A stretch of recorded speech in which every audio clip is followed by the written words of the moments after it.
Ninja हथौड़ी ने निंजागिरी से संन्यास ले लिया और वो तांत्रिक बन गया। पूरे इलाके में खबर फैल गई। बहुत सारे लोग तांत्रिक हथौड़ी के पास आने लगे। तांत्रिक हथौड़ी का बड़ा नाम सुनकर सुनियो उसके पास गया। हथौड़ी ने कहा, आलतू जलालतू, तू है एकदम फालतू, जल्दी समस्या बता तू। सुनियो ने बताया कि जियान मेरी हर नई चीज छीन लेता है। हथौड़ी ने कहा, आलतू जलालतू 50,000 निकाल तू, देख फिर कमाल तू। सुनियो ने 50,000 रख दिए और तांत्रिक हथौड़ी की जय जयकार करता हुआ चला गया। तांत्रिक हथौड़ी ने अपना फ़ोन नंबर लॉन्च कर दिया। नोबिता ने हथौड़ी को फ़ोन लगाया। हथौड़ी ने समस्या पूछी तो नोबिता ने कहा कि जियान उसे पीटता है, एग्जाम में मार्क्स कम आते हैं और मोम डांटती है।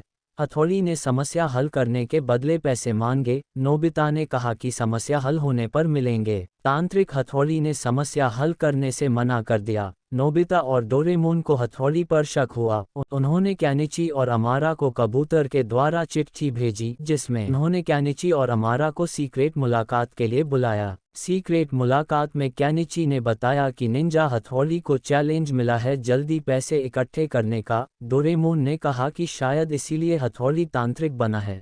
अमारा ने कहा कि हमें उसका भांडा फोड़ना होगा। उधर तांत्रिक हथौड़ी जियान के पास गया और उससे कहा कि अगर तुम सफल होना चाहते हो तो मेरे बॉडीगार्ड बन जाओ। जियान मान गया। अमारा भेष बदलकर हथौड़ी के पास गया, लेकिन हथौड़ी ने उसे पहचान लिया और जियान का गाना सुना सुनाकर उसका बुरा हाल कर दिया।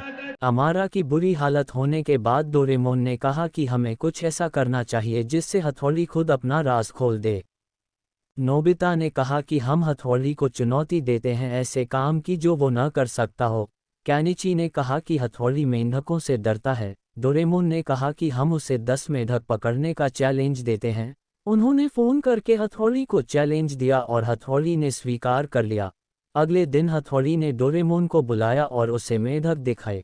डोरेमोन ने कहा कि ये तुमने कैसे किया। तांत्रिक हथौड़ी ने कहा कि ये मैं तुम्हें नहीं बताऊंगा लेकिन तुम्हारे लिए एक तोहफा है। हथौड़ी ने चूहे छोड़कर डोरेमोन को भगा दिया। फिर से सीक्रेट मीटिंग हुई। नोबिता ने कहा कि हमें शिंजो को बुलाना चाहिए। अमारा ने कहा कि अगर शिंजो रो पड़ा तो हमारा क्या होगा। कैनिची ने कहा कि इसी बात का फ़ायदा उठाना है। नोबिता ने सुनियो को बुलाकर कहा कि जाओ हथौड़ी को जाकर कह दो हिम्मत है तो मैदान में आए। तांत्रिक हथौड़ी जियान को लेकर मैदान में पहुंच गया। कैनिची और नोबिता शिंजो को बांध कर लेकर आए। कैनिची ने कहा कि हथौड़ी पाखंडवाद छोड़ दो वरना अच्छा नहीं होगा।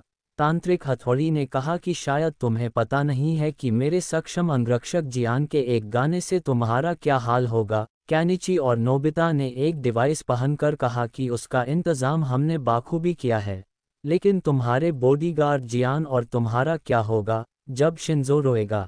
नोबिता ने शिंजो के कील चुभो दी। शिंजो के रोने से जियान बेहोश हो गया। ये देखकर हथौड़ी ने सरेंडर कर दिया। नोबिता ने शिंजो को चॉकलेट देकर चुप करा दिया। हथौड़ी पाखंड छोड़कर निंजा बन गया।